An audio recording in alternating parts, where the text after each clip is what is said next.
Hi friends, welcome to my channel. ಎಲ್ಲರೂ ಹೇಗಿದ್ದೀರಾ, ಚೆನ್ನಾಗಿದ್ದೀರಾ ಅಂತ ಭಾವಿಸ್ತಾ ಈ ವಿಡಿಯೋನ ಮಾಡ್ತಾ ಇದ್ದೀನಿ. ಈಗ ಚಟ್ನಿ ಪುಡಿ ಮಾಡುತ್ತಿದ್ದೀನಿ. ಚಟ್ನಿ ಪುಡಿ ಮಾಡೋದು ನಾನು ತೋರಿಸಿದ್ದೀನಿ ಆಗಲೇ ವಿಡಿಯೋದಲ್ಲಿ.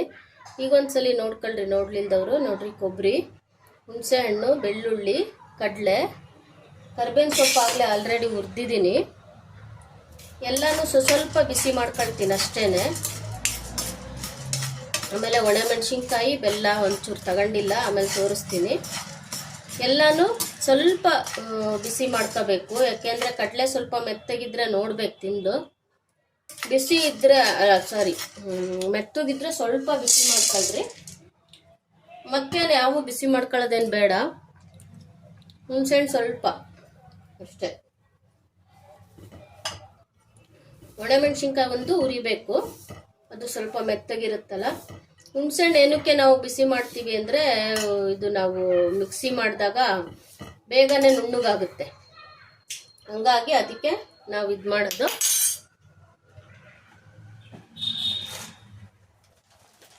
ಈಗ ಒಣಮೆಣಸಿನ್ಕಾಯಿ ನಿಮ್ಮ ಖಾರಕ್ಕೆ ಅನುಗುಣವಾಗಿ ಹಾಕ್ಕೊಳ್ರಿ. ನಾನು ಇದು ಖಾರ ಇರೋದು, ಸ್ವಲ್ಪ ಖಾರ ಇದೆ ಇದು, ಹಂಗಾಗಿ ಒಂದು ಸ್ವಲ್ಪ ಹಾಕ್ತಿದ್ದೀನಿ. ಸ್ವಲ್ಪ ಬಿಸಿ ಮಾಡ್ತೀನಿ, ಯಾಕೆಂದರೆ ಮಿಕ್ಸಿ ಮಾಡಿದಾಗ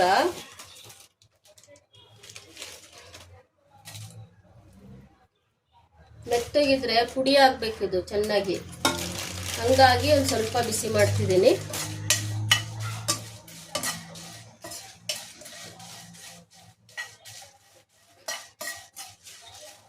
ಚಟ್ನಿ ಪುಡಿ ಮನೇಲಿದ್ದರೆ ನೀವು ಅರ್ಜೆಂಟಾಗಿ ಈಗ ಸಾರು ಮಾಡೋಕ್ಕಾಗಲಿಲ್ಲ ಅಂದರೆ ಚಟ್ನಿ ಪುಡಿ ಅನ್ನ ತುಪ್ಪ ತಿನ್ಬೋದು.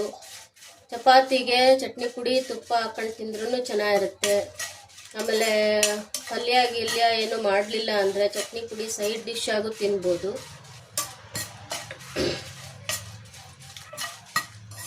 ನೋಡಿ, ಇಷ್ಟು ಬಿಸಿ ಮಾಡಿದರೆ ಸಾಕು. ಈಗ ಬಿಸಿ ಇದೆಯಲ್ಲ, ಇದ್ರೊಳಗೆ ಬಿಟ್ಟರೆ ಕರೆಕ್ಟಾಗಿ ಕನ್ಸಿಸ್ಟೆನ್ಸಿ ಸಿಗುತ್ತೆ. ಈಗ ನೋಡ್ರಿ, ಇದು ಕೊಬ್ಬರಿನೂ ಬೆಳ್ಳುಳ್ಳಿ ಇದಕ್ಕೆ ಸೇರಿಸ್ತೀನಿ. ಇದು ಒಂದು ಇದೆಯಲ್ಲ,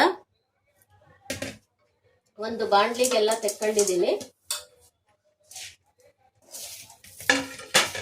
ಇದಕ್ಕೆ ಸೇರಿಸ್ಬಿಟ್ಟು ಎಲ್ಲ ಈ ಥರ ಕೈ ಆಡಿಸ್ಬೇಕು. ಸ್ವಲ್ಪ ಬೆಲ್ಲ ಚೆಜ್ಜ ಹಾಕ್ಬೇಕು ಇದಕ್ಕೆ.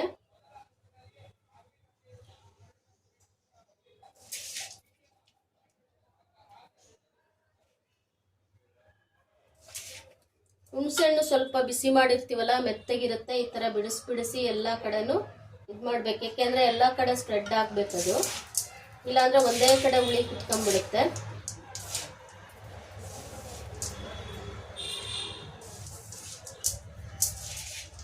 ಜೀರಿಗೆ ಒಂದು ಹುರಿದಿಲ್ಲ, ಜೀರಿಗೆ ಒಂದು ಹುರಿತೀನಿ.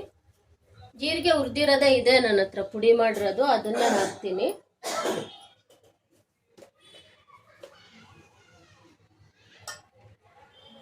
ನೋಡಿ, ಜೀರಿಗೆ ಒಂದು ಸ್ಪೂನಷ್ಟು ಜೀರಿಗೆ ಹಾಕ್ತೀನಿ ಅಷ್ಟೇನೆ, ಜಾಸ್ತಿ ಇಲ್ಲ. ಫಸ್ಟು ಮೆಣಸಿನ್ಕಾಯಿನ ಪುಡಿ ಮಾಡ್ಕೊಂಡ್ಬಿಡ್ತೀನಿ.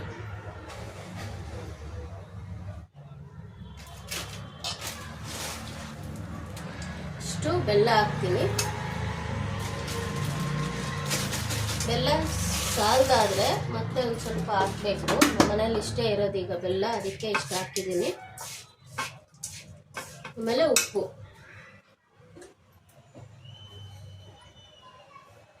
ನೋಡ್ರಿ, ರುಚಿಗೆ ತಕ್ಕಷ್ಟು ಉಪ್ಪು ಮಿಕ್ಸ್ ಮಾಡಬೇಕು. ಉಪ್ಪು ಮಾತ್ರ ನೋಡ್ಕೊಂಡು ಹಾಕ್ಬೇಕು, ಉಪ್ಪು ಆದರೆ ತಿನ್ನಕ್ಕಾಗಲ್ಲ ಆಮೇಲೆ.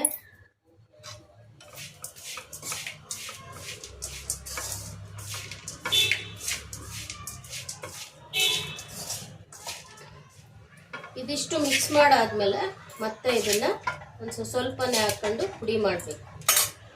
ನೋಡ್ರಿ, ಈ ಥರ ಹಾಕೊಂಡು ಪುಡಿ ಮಾಡಬೇಕು. ಇದು ಪೂರ್ತಿ ಆದಮೇಲೆ ತೋರಿಸ್ತೀನಿ. ನೋಡಿ ಫ್ರೆಂಡ್ಸ್, ಆಯಿತು ಮಾಡಿದ್ದು, ಕಾಣಿಸ್ತಿದೆ ಅನ್ಕೊಳ್ತಿದ್ದೀನಿ. ನೋಡಿ,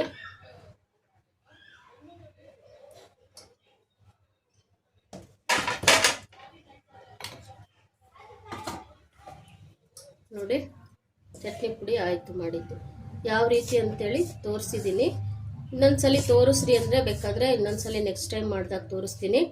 ಯಾರಿಗಾದರೂ ಚಟ್ನಿ ಪುಡಿ ಬೇಕು ಅಂದರೆ ನಾವು ಕೊಬ್ಬರಿ ಕಡಲೆದು ಮಾಡ್ತೀವಿ, ಕಡಲೆ ಬೀಜದ್ದು ಮಾಡ್ತೀವಿ. ಯಾರಿಗಾದ್ರೂ ಬೇಕು ಅಂದರೆ ಕಮೆಂಟ್ ಬಾಕ್ಸಲ್ಲಿ ಹಾಕಿ. ನಾನು ಇನ್ನೊಂದು ಫೋನ್ ನಂಬರ್ ಕೊಡ್ತೀನಿ, ಅದಕ್ಕೆ ನೀವು ಆರ್ಡ್ರ್ ಕೊಟ್ಟರೆ ನಾನು ಮಾಡಿಕೊಡ್ತೀನಿ. ಪೂಳಿ ಎಲ್ಲ ಕರೆಕ್ಟಾಗಿದೆ. ಬ್ಯಾಚುಲರ್ಸ್ಗೆ, ಕೆಲ್ಸಕ್ಕೆ ಹೋಗೋರಿಗೆ ಇದು ಚೆನ್ನಾಗಿ ನೋಡ್ರಿ. ಚಟ್ನಿ ಪುಡಿ ಒಂದು ಇದ್ಬಿಟ್ರೆ ತಲೆನೋವೇ ಇರಲ್ಲ. ಈಗ ಬಂದು ನಿಮಗೆ ಸ್ಟ್ರೈನ್ ಆಗಿರುತ್ತೆ, ಏನೂ ಮಾಡ್ಕೊಳಕ್ಕಾಗಲ್ಲ ಅಂದವ್ರಿಗೆ ಇದು ಬೆಸ್ಟ್ ಆಪ್ಷನ್ಸು. ನೋಡಿ, ಆರ್ಡ್ರ್ ಕೊಡೋಂಗಿದ್ರೆ ಕೊಡಿ. ಯಾರ್ಯಾರು ಲಾಗ್ನ ನೋಡ್ತಿದ್ದೀರಾ, ಸಬ್ಸ್ಕ್ರೈಬ್ ಮಾಡಿಲ್ಲ, ಸಬ್ಸ್ಕ್ರೈಬ್ ಮಾಡಿ please. Thank you for watching. Bye.